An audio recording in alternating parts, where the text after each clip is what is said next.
اور اس گھر کو بنا کر پھر اس کی صفائی خود کر لو۔ ٹھیک ہے، ہمارے ہاں ہم ایک خادم رکھتے ہیں کہ وہ مسجد کی صفائی کرے، انتظامی طور پر تو اس میں کوئی حرج نہیں، لیکن ہفتے میں 4 دن میں ضرور وقت نکالا کریں۔ مسجد کی انتظامیہ اور خطیب اور مسجد میں کام کرنے والے وہ اس عمل کو حقیر نہ سمجھیں کہ میں اللہ کے گھر میں جھاڑو دوں، خود اپنے ہاتھ سے مسجد کو صاف کریں۔ یہ نبیوں کی سنت ہے، سیدنا خلیل اللہ کی سنت ہے، سیدنا اسماعیل کی سنت ہے، اور تمام نبیوں کے سردار اور سب سے اونچی شان والے محمد الرسول اللہ صلی اللہ علیہ وسلم کی سنت ہے۔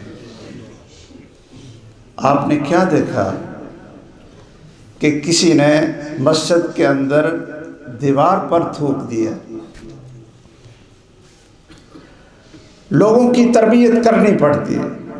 صحابہ کرام رضی اللہ تعالیٰ عنہ بڑے خالص ایمان والے، اونچی شان والے، لیکن تربیت کی ضرورت ہوتی ہے۔ ابھی ان احکامات کا اتنا علم نہیں تھا۔ آپ نماز پڑھانے کے لیے آئے تو دیکھا کہ مسجد کی دیوار پر کسی نے تھوک دی۔ رسول اللہ صلی اللہ علیہ وسلم نے خطبہ ارشاد فرمایا، لیکن پہلے کیا کیا؟ آپ کے ہاتھ میں کھجوروں کی وہ ٹہنیاں ہوتی تھیں، جو کھجوریں اتار لی جائیں تو وہ چھوٹی چھوٹی وہ ٹہنیاں بن جاتی ہیں، شمراخ، وہ عام آپ کے ہاتھ میں ہوتی تھی۔ آپ نے اپنے ہاتھوں سے مسجد کی دیوار پر لگے ہوئے تھوک کو صاف کیا، ان ہاتھوں نے صاف کیا۔ کائنات کے مقدس ترین اور سب سے اونچے درجے والی شخصیت، کیا آپ اشارہ کر دیتے صحابہ کرام کو کہ اس کی صفائی کرو؟ سب ٹوٹ،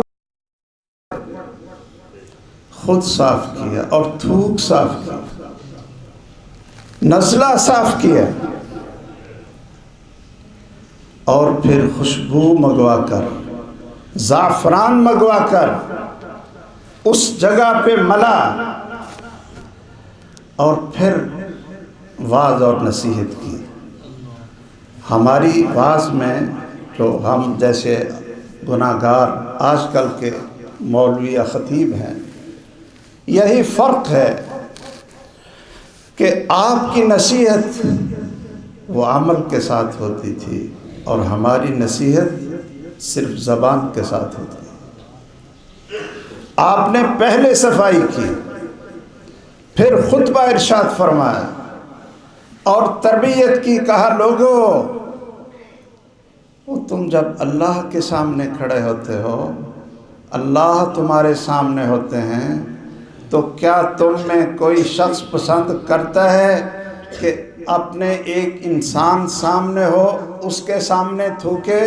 تو اللہ ذوالجلال کے سامنے جب تم نماز پڑھ رہے ہو، سرگوشی کر رہے ہو، تو دیوار پر تمہارا تھوک ہو؟ من تفل الی القبلہ، جس شخص نے قبلے کی طرف منہ کر کے تھوکا، یاتی یوم القیامہ وتفلہ بین عینیہ، جس شخص نے قبلے کی طرف منہ کر کے تھوکا وہ قیامت کے دن اس حالت میں آئے گا کہ اس کا تھوک اس کی پیشانی چہرے پر ہو۔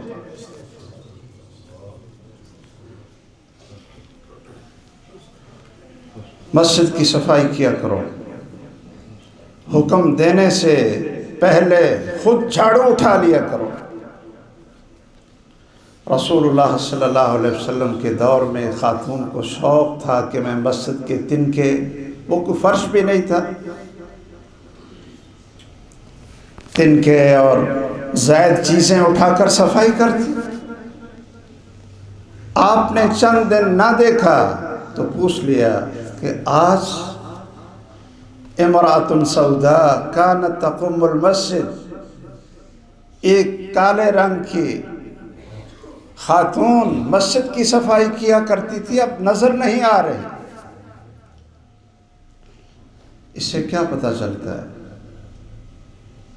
کہ مسجد کی انتظامیہ اور مسجد کے خطیب اور قاری اور عالم کو پتہ ہونا چاہیے کہ آج ہمارا فلاں بزرگ نماز میں نظر نہیں آیا، فلاں بچہ کلاس میں نہیں آیا، نماز میں نظر نہیں آیا، تو اس کا پتہ کرنا۔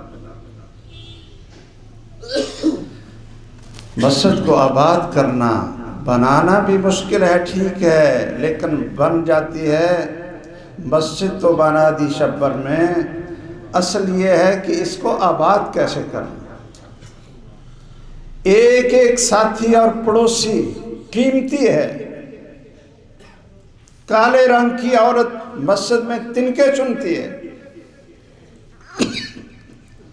رسول اللہ صلی اللہ علیہ وسلم نے پوچھا تو صحابہ نے کہا جی وہ رات فوت ہو گئی تھی اور آپ آرام فرما رہے تھے، تو ہم نے خود ہی اس کی نماز جنازہ پڑھی اور اس کو دفن کر دیا۔ رسول اللہ صلی اللہ علیہ وسلم نے فرمایا افلا کنتم آذنتمونی، یہ تم نے مجھے بتایا کیوں نہیں؟ کہنے لگے جی آپ آرام کر رہے تھے، رات کا وقت تھا۔ محمد الرسول اللہ صلی اللہ علیہ وسلم نے فرمایا دلونی علی قبرہا، اب مجھے تو پتہ نہیں اس کی قبر کون سی ہے، تم مجھے بتاؤ کہ اس کی قبر کہاں۔ عقیدے کی سمجھ آ رہی؟ حدیث کے الفاظ کہا دلونی، اگر محمد الرسول اللہ صلی اللہ علیہ وسلم کو مدینہ کے قبرستان بقیع الغرقد میں قبر کا پتہ نہ چلے کہ یہ کس کی قبر ہے، تو تھوڑا سا غور کر کے بتائیں کہ آپ پھر عالم الغیب کیسے تھے؟ آپ صحابہ سے پوچھ رہے ہیں دلونی علی قبرہا، کہ مجھے اس کی قبر بتاؤ۔ صحابہ کرام ساتھ جاتے ہیں، آپ اس کی قبر پہ کھڑے ہو کر صحابہ کی پیچھے صفیں بنا کر اس کی نماز جنازہ ادا کرتے ہیں، اس کے لیے بخشش اور رحمت کی دعائیں کرتے ہیں، اور سلام پھیر کر فرماتے ہیں۔ صحیح مسلم میں یہ جملہ بھی ہے کہ ان قبروں میں اندھیرا تھا اور میری اس دعا، اس خاتون پر دعا اور جنازے کی وجہ سے اللہ عز و جلال نے پورے قبرستان کو روشنی اور نور سے بھر دیا ہے۔ یہ ہمیں سمجھایا ہے کہ تم مسجد کے خادم کو کیسے بلانا ہے، اس سے کیا سلوک کرنا ہے، اس کو حقیر سمجھنا ہے اور اس سے بد اخلاقی اور بد زبانی سے پیش آنا۔ او بھائیو، اگر اللہ کبھی ہمارا بھی نام لکھ دے مسجد میں جھاڑو دینے والوں میں، مجھے ایک واقعہ چھوٹا سا یاد ہے۔ مسجد حرام میں، بیت اللہ میں عید کا دن ہے اور وہاں لوگوں کو سخاوت کی بہت اللہ نے شوق دیا، تو جتنے بیت اللہ کی صفائی کرنے والے تھے، ایک بہت بڑا تاجر، اس نے کہا جی ان کی تنخواہ تھوڑی سی ہوتی ہے تو چلو میں ہر ایک کو 50 ریال 100 ریال 50 ریال 100 ریال وہ تقسیم کر رہا۔ ایک شخص سے کہا جی آپ بھی لو جی، اس نے کہا کہ مجھے ضرورت نہیں۔ وہ بڑا حیران ہوا کہ یہ جو لوگ ہیں انڈین اور پاکستان اور ان علاقوں کے، وہ 100 ریال ملے تو جلدی جلدی ضرب تقسیم ذہن میں آتی ہے کہ 4000 سے بھی زیادہ بن جاتا۔ اس کو تعجب ہوا کہ یہ کون شخص ہے؟ یہ کہتا مجھے ضرورت نہیں۔ اس نے جو ہر ایک صفائی کرنے والوں پر ایک نگران بھی ہوتے ہیں اس سے پوچھا، اس نے کہا اللہ اکبر، اس نے کہا یہ شخص انڈین ہے اور یہ بہت بڑا تاجر ہے، انٹرنیشنل تاجر ہے، اس کے یہاں ہوٹل ہیں کرائے پر، یورپ امریکہ میں اس کا کاروبار ہے، اور یہ 6 مہینے کاروبار کو دیتا ہے۔ ہمارے کاروباری بھی سمجھ لیں، رات بھی دن بھی خوابیں بھی، پتہ نہیں نماز بھی، بلکہ ہماری وہ کاروبار کی غم اور بیماری میں گزرتی۔ یہ شخص صرف 6 مہینے اپنے کاروبار کو دیتا ہے اور 6 مہینے آ کر نام لکھا دیتا ہے یہاں کہ میں نے اللہ کے گھر میں جھاڑو دینا ہے، تنخواہ نہیں لیتا، پیسے نہیں لیتا، بہت بڑا مالدار ہے، اور اس کی چاہت یہ ہے کہ میں جب قیامت کے دن اٹھوں تو میں اللہ کے گھر میں جھاڑو دیتا ہوا اٹھوں۔ امر ببناء المساجد وان تنظف وتطیب۔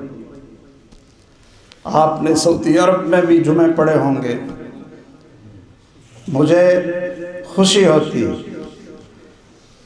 کہ جب مسجد میں داخل ہوئے